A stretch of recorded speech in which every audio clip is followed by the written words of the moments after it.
are going to finally lower my X3M40i, and we're going to put some H&R Sport lowering springs on her. Wish us luck. See how she looks after? I'll post before and after pictures. It'll take a little bit to get the after pictures because we have to let them settle and stuff, but we're going to get started. Bye. Shout out for the FD shirt at FD&D. That wasn't really an FD, it was just a FF, Formula Flood. We suck at this! Okay, so quick run through. We are going to take the axle nut out, and then we are going to undo the sway bar end link right here, and then we are going to undo the little collar thing that the strut sits in, and then we're going to lower and get the strut out and put the new lowering springs on. Is that all supposed to come out? Yep. Got a spring for tension and stuff. One axle nut out.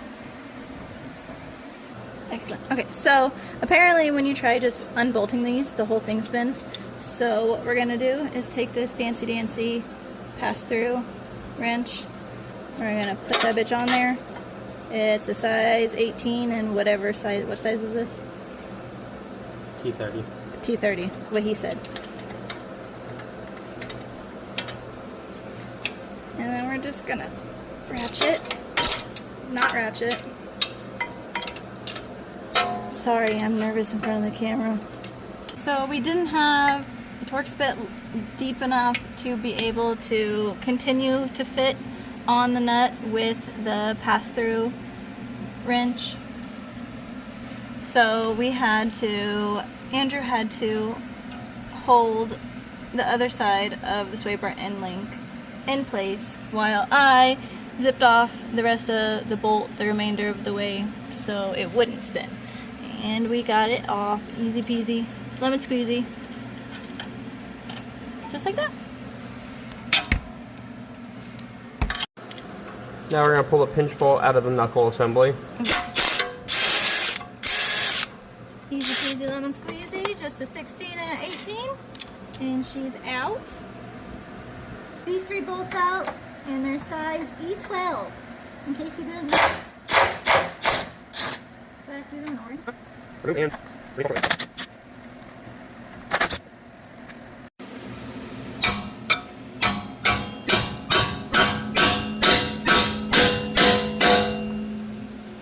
He is just trying to spread open the little collar thing so we can have more room to wiggle the strut out. I think I got it.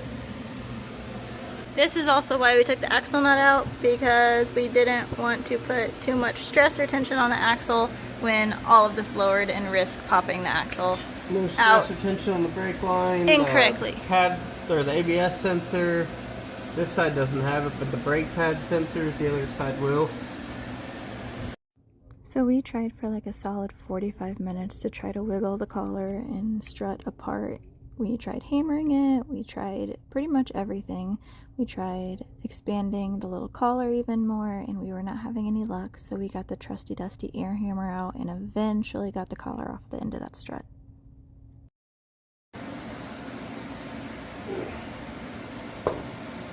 Once the strut was out, we had to take our spring compressors that we got from Harbor Freight to compress the spring enough to release tension off of the hat so we could zip the nut off the hat, which was an 18. So once we got that loosened and off, we were able to slowly release tension off the springs and finally get that strut out of that coil.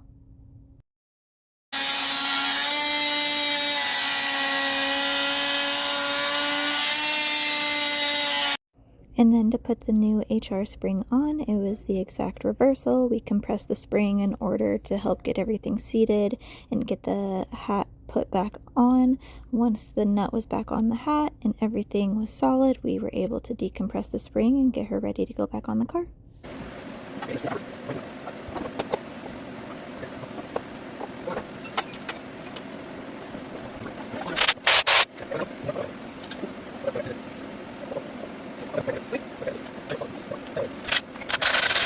Side one done. We're going to do front side two tomorrow. And hopefully we'll have a better game plan on side two. This side one was trial and error. The first two are T45s, and then the back two are T40s.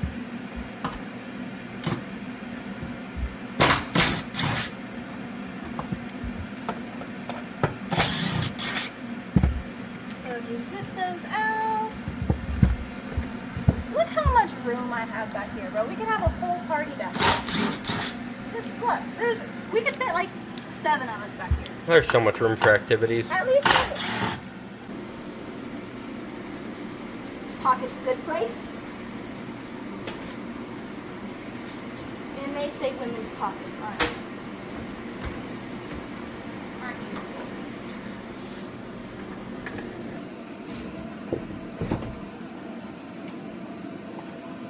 There are going to be 2 little T20 bolts back here that we're going to have to take out on each side in order to unclip this. So we can unclip this so we can get these rails out. We are going to remove those. So now Andrew is using these panel popper things, apparently, to bust that bad boy out.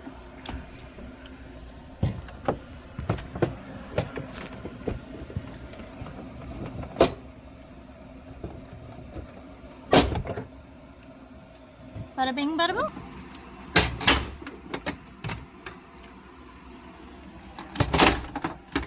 Hell yeah. I'm always too scared that I'm going to break the panel, so I leave the ripping panels out to him because I'm a wussy it and either break it, not meaning to, or not have the strength to actually pull them out because I'm too scared I'm going to break them. So I leave the panel pulling to the man. Also, do you see this? I am just in here right now. I'm just big chillin'. This is so cozy.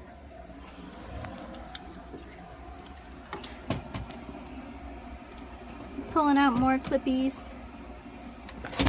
Oh, and whacking me.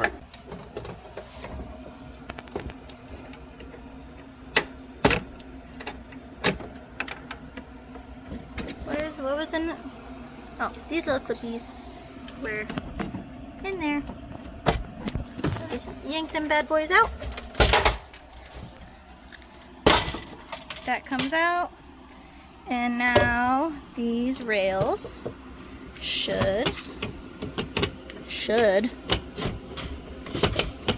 slide out. But maybe we have to take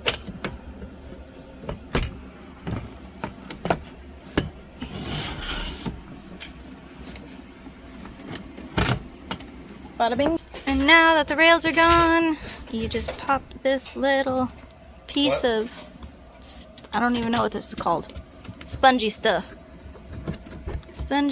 to get to the top of the strut, and then we should be able to bolt these 4 things out willy-nilly. Now that the trunk plastic removal stuff has been done and we have access to get to this, we are going to go ahead and get the car jacked up and remove the wheels and get started.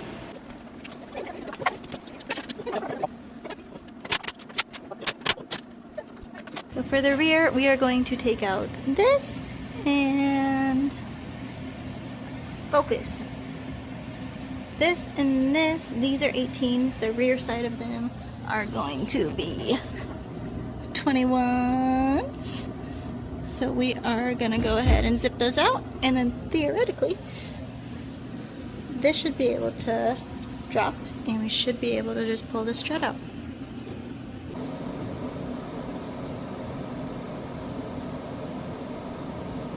Oh, it's spinning. Good spinning? Yep. Or cease spinning? I don't know. It's spinning. Did it again.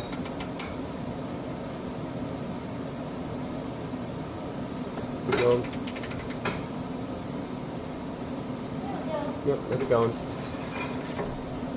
Lift. In multiple places on your arm and you smash them into something,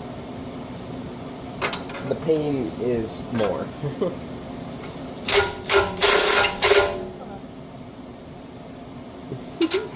Sorry, I can't fucking Okay. Okay, we need to put the jack under it. and pull tension off. Now we're taking out these E12s on the top of the strap.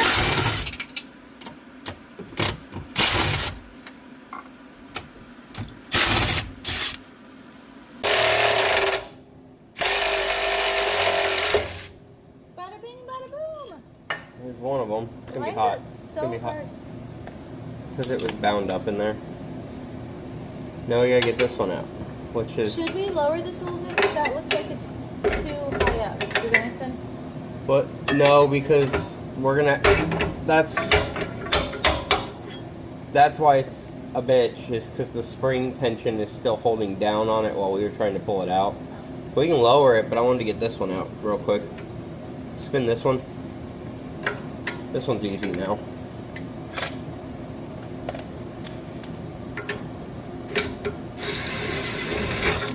There we go. Bada bing, bada boom. Now we can lower it. Now lower it, get the jack out, and we'll see what we have to work with for space. Should come all the way out now.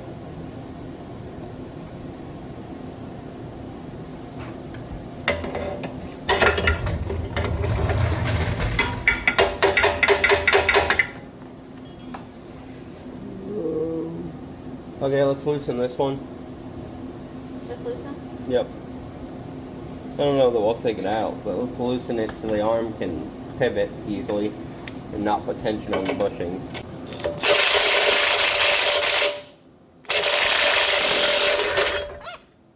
There it goes. Yep, just need that one loosened a little bit, and then this came right out.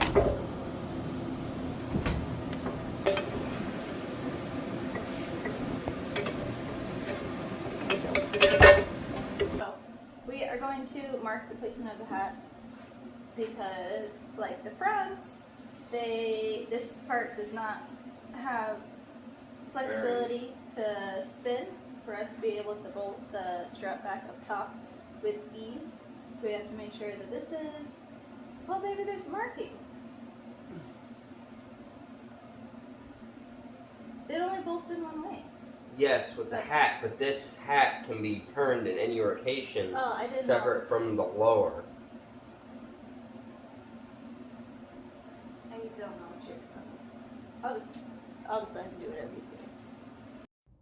And again, it was the same process for the rear. We compressed the spring enough in order to loosen the nut for the hat, get the hat taken off, get the old spring out, cut the bump stop, and get it ready for the new spring. We got the new spring seated, the new bump stop on, and we're able to get the hat bolted back on without using the spring compressors because these springs were much softer, so Andrew was able to compress them by hand while I got the nut back on. So we Turn into the Tin Man. just kind of put some anti-seize on this bolt that goes in Do it all the way up. the little More than the threads. bushy. That's the part that was getting stuck. Preventative care.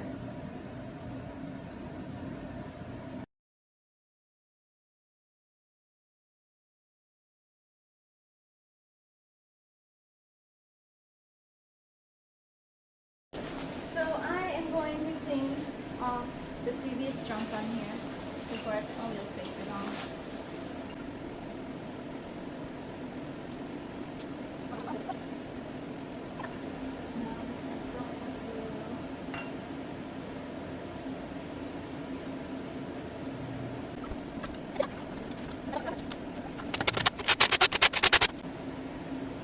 And that's a wrap. We have one more side to do. And then we're done.